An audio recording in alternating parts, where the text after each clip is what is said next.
keeping us alive. By next week, I shall be approaching a federal high court to stop this madness. We can't continue like this. Are you seeing the face of these criminals?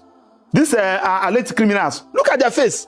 Under 6 months, somebody that wiped the entire community, and he was arrested, and these people did not submit themselves. In the university, before the university will consider you must submit yourself. These people were arrested. We are to discuss rehabilitation of 774 repentant, in quotes, terrorists. The federal government says this is under Operation Safe Corridor.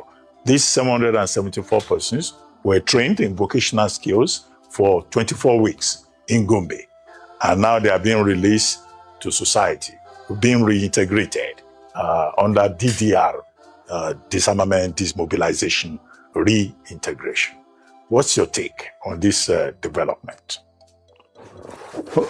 Okay, thank you once again. I want to start by saying that God keeping us alive. By next week, I shall be approaching a federal high court to stop this madness. We can't continue like this. In the first instance, you talked about a United Nations resolution. That was a grant or a purported legal framework upon which the army is committing this illegality. In the first instance, we have a law. Under our criminal jurisprudence, we have the Constitution, we have Administration of Criminal Justice Act, and some other various laws. Now, once a crime is committed, our laws are there. Once you are investigated, you'll be charged to court. Once you are charged to court, the only role the federal government have to do is to, through the Attorney General, to discontinue the matter. Either the State Attorney General or the Federal Attorney General, whichever the person that is prosecuting that offense. Once the person has been faced the trial and convicted, the only option for the person is to grant the person amnesty, that's presidential pardon. When the person met the necessary criteria. Now, the representative of Chief of Army Staff during the function said that this thing is not amnesty. Now we ask, what is that? I have a client that mistakenly murdered somebody through a fight. But that young woman has spent over 25 years, as I speak to you now, at Suleja prison. And this is somebody, a particular the same citizen, sack an entire community in the name of terrorism. The army, our gallant soldiers, risked their life. Some of them even lost their life. Apprehend the terrorism suspect, hand it over to the authority for prosecution. Then after 6 months, they told us that they have been repented and they have been trained, that they are going to now integrate into the society. And the representative of Chief of Army Staff was begging the community to accept them back. Now I ask him question again. Which community? The community that is no longer in existence. Now, who are those that receive them? The people that are already in the IDP camp. So this thing must stop. This is, to me, this is an epitome of fraud. Now, I'm also inviting EFCC to check how much that was spent in carrying out this funny process. Now, how many terrorist suspects do you have in the whole federation? How many are in Abuja? How many are in DSSS? Do you apply this to all of them? Now, the same Chief of Army Staff was telling us that most of them were coerced into the crime. Yes, of course. Once an adult is coerced into the crime, or you are convinced into the crime, once a crime is committed, it has been committed. When do you now how do you now want to convince us that coercing somebody into a crime has become a defense? In a crime of this nature, we must be serious. So that's why I told you that, I started by telling you that we are going to approach I'm going to approach federal court by next week to stop this particular madness. It must stop.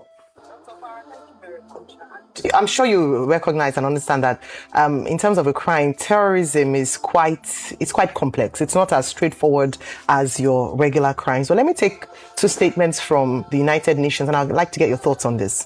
The United Nations says focusing only on prosecuting and imprisoning suspected terrorists may be insufficient to prevent people who have committed terrorist acts from doing so again following their release. Where there are large numbers of terrorism suspects, there is a risk that criminal justice systems can become overwhelmed. Can Nigeria's criminal justice system sufficiently accommodate the number of terrorists that we have? And also the point around the low-risk terrorists. These are terrorists. We saw earlier this week a 15-year-old, minors, some women who were abducted. Some of these people were kidnapped and radicalized. Would you still take the same position in view of these people? Not the ones, because don't forget their persecutions as well. We talked about the persecutions a few weeks back. About 500 of them were in court. 345 of them were sentenced. So that's what we're looking at. So that there's a context to this. What's your take on that? Okay, Madam Ayo, don't mix this thing up. Once a minor commits a crime, no matter the level of that crime, you try the minor under juvenile law. That one is a separate ballgame altogether. Now, you are talking about United Nations resolution. United Nations resolution is not automatic. This is a resolution. It's advisory.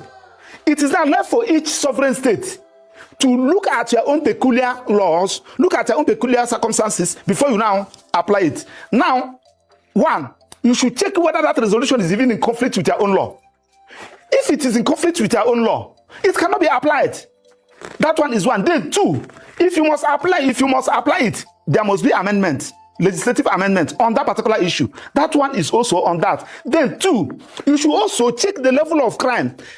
Madam Ayo, last 2 weeks, 3 weeks, how many generals were killed? Yesterday, how many persons were adopted in Benue by all these terrorists? And instead of you to look for a way to address it, you are busy reintegrating people into the system. I'm assuring you they are creating more harm than good, because those people, okay, Madam, have you think about that boy that lost the father and the mother? That man that lost the entire family. And you are now reintegrating the person in the same community, and you want the person to be watching the person. They are creating, this thing is creating more harm than good, and we should stop it. In the first instance, United Nations brought it when the issue of terrorism in a particular nation has come down. Now, the people in the IDP camps have left IDP camp to the various communities. You can now think about those who committed the act. The victims of this terrorist act, they are still in the IDP camp. And instead of you to think about how to rehabilitate them, instead of you to think about how to make their welfare there, and you are using our hard-earned money to say that you are rehabilitating a criminal under 6 months, it will not stand. We will protest against it. Able to absorb these people, because don't forget that part of this solution is because of the overwhelming nature of the terrorists. Some of these, at least low-risk terrorists, the minors, the younger ones. Can our current justice system accommodate them as correctional services? Do we have enough facilities for them? We are still saying the same thing. The law that established correctional center made provision for all this. Once you are convicted and sentenced, and while you are serving your prison term, there are some skills you are expected to learn. And when you are the prison officials are the people that will say that this person has repented, let the president consider him so that you go back to the society. It takes a process, and you must serve that punishment to an extent. Are you seeing the face of these criminals? These alleged criminals. Look at their face. Under 6 months, somebody that wiped the entire community, and he was arrested, and these people did not submit themselves. In the university, before the university will consider you must submit yourself. These people were arrested. If I may interject, just as a point of correction, the army and the spokespeople for the Operation Safe Corridor had said that this group, the group that is considered for, these programs, is not the group that commits mass atrocities. They say that they are the ones who are maybe abducted and forced into indoctrination.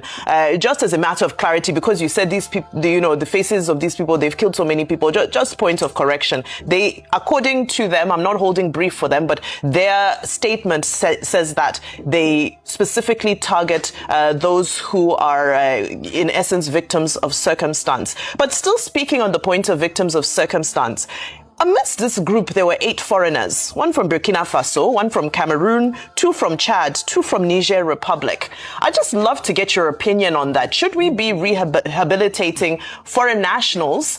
Should we be deporting them? Some would argue that if we deport them, they'll only go back and reintegrate and reinforce themselves with their terrorist cells and maybe give them information and, what should we be doing with the foreigners that are caught? What program is available to them? No, Vimbai, I disagree with you. We are creating a very wrong precedent in this country. Do you know what you are doing? You are now making that as a defense. When you arrest a terrorist or an armed robber, it's not my defense. He will just tell you that I was coerced into it. It's not my defense, sir. I'm just reiterating their position. Yes. Yes. I'm not referring to you. I'm referring to the representative of Chief of Army Staff, who said that most of them were coerced into it. So, in other words, that was the ground upon which you consider them. So, in other words, you are also let other people go and commit crime. Immediately they arrest you, tell them that you are coerced into the crime. And I'm telling you that when they force you into the crime, or they convince you into the crime, or they pay you money to join into the crime, once you are an adult and you commit a crime, that should not be a defense. We should get it right. I am telling you, saying it in the national television, this thing is an epitome of fraud. Because the money used to rehabilitate these people, go to IDP camp. I was in IDP camp during Easter when I went to visit them. Go and see the victims of this terrorism. We can't allow it to stand. EFCC should investigate them. Now, after this one, in the next 6 months, they will get another budget. They will now get another few of them. They'll say that, this is an epitome of fraud. So what... Dr. Okpara, just a clarification. You kept referring to Chief of Army Staff. That program, Operation Safe Corridor, is under the Defense Headquarters. Chief of Defense Staff. Defense Headquarters. So it was General Oluyede, who was making the point about winning these people. And where guys, Chief of Defense Staff, please. Chief of Defense Staff, Defense Headquarters, not Army. Yes.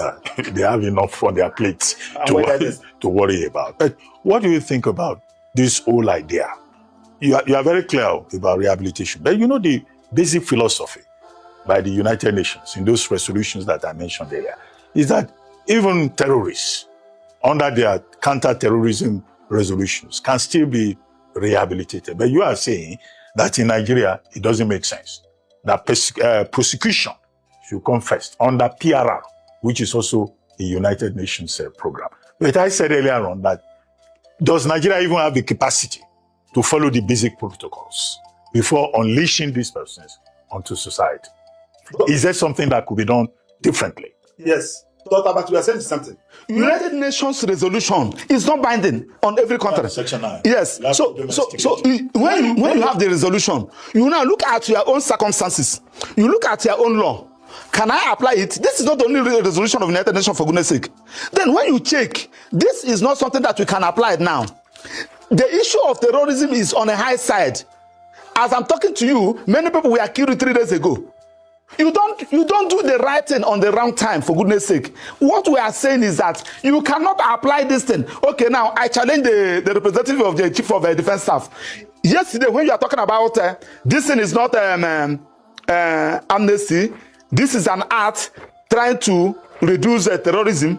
I want to challenge you. Since you apply this particular procedure in Nigeria, tell us the rate of crime the rate of the terrorism when you started it, and the rate of terrorism now.